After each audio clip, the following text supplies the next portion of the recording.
We're going to revisit one of our favorite games here on The Jump, and it's called Something, Nothing, or Everything. First up,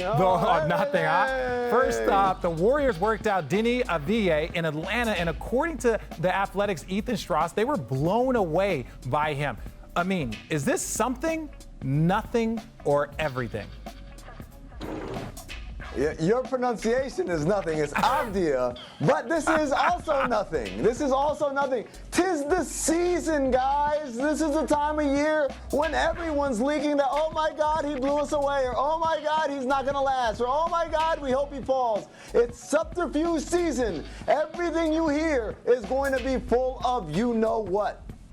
I don't know why. I think it's nothing. I think it's nothing. You know why? Because the Warriors are going to draft Wiseman. That's what they need. They need a big man. So, yeah, I understand he might have had an impressive workout in front of them, and that's part of Bob Myers. Look, Bob Myers was my agent, and I know how Bob Myers worked. He played those mind games and say, oh, he's blown away. But then they, deep down inside, they know that they're going to draft Wiseman. They need a big. He's there, right there for them in the making, so they have to grab him.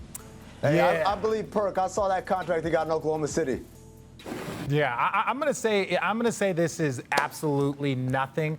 I don't believe like that they are going to draft anybody but Wiseman unless somebody else pops up, but I can't imagine anybody. Next up, Spencer Dinwiddie is considered representing himself after leaving his agent.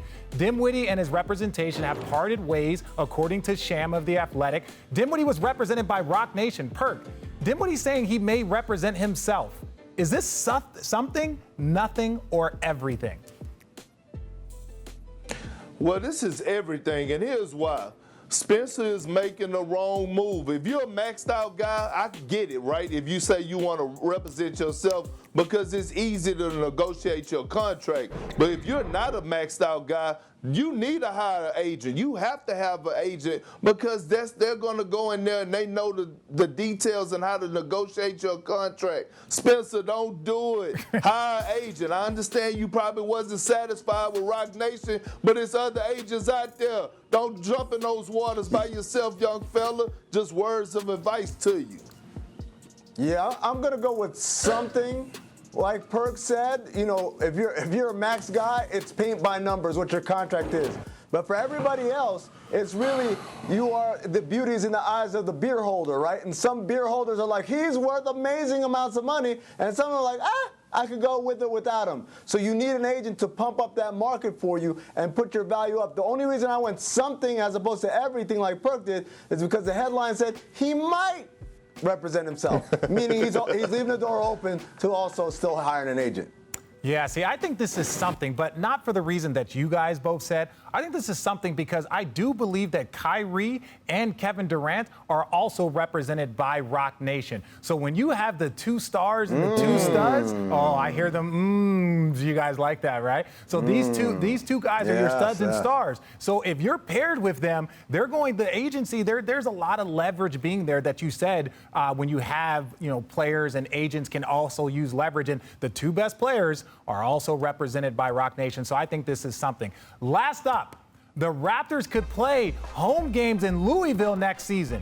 The coronavirus has complicated international travel, which is why the Raptors trained in Florida before the bubble. According to Vincent Goodwill of Yahoo Sports, the Raptors face a similar dilemma, and the alternate location is Louisville, Kentucky.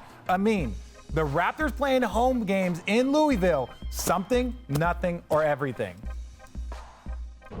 I'm going to say everything because I'm assuming at some point in this season we might have fans in the building, but that might happen before Toronto is able to have free travel back and forth between Canada and here. And so there's a chance that the Raptors at some point in this season are playing games in front of a bunch of people who don't really care about them. And don't have any connection or affinity towards them. And so for me, I say it's everything.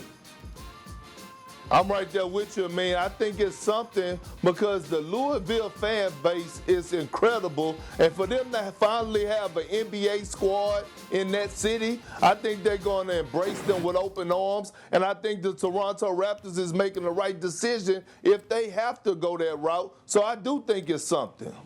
Yeah, I think this is definitely something. You look at when You had New Orleans go to OKC, and then all of a sudden they showed that they could have a franchise and they can sustain a franchise, and now you have a team in Oklahoma City. So Louisville, they love basketball there. You got Kentucky, you got Louisville. This is a big basketball place. So even though they're not connected, ultimately there will be opposing teams coming into Louisville. So they have a good team in the Raptors that they could get behind, and then next thing you know, you get other guys coming in, whether it's Giannis or you get Bron coming in. So I think they could have a lot of fans. Maybe not as good as Toronto, but it's a lot of fans. Thanks for watching ESPN on YouTube. For live streaming sports and premium content, subscribe to ESPN+.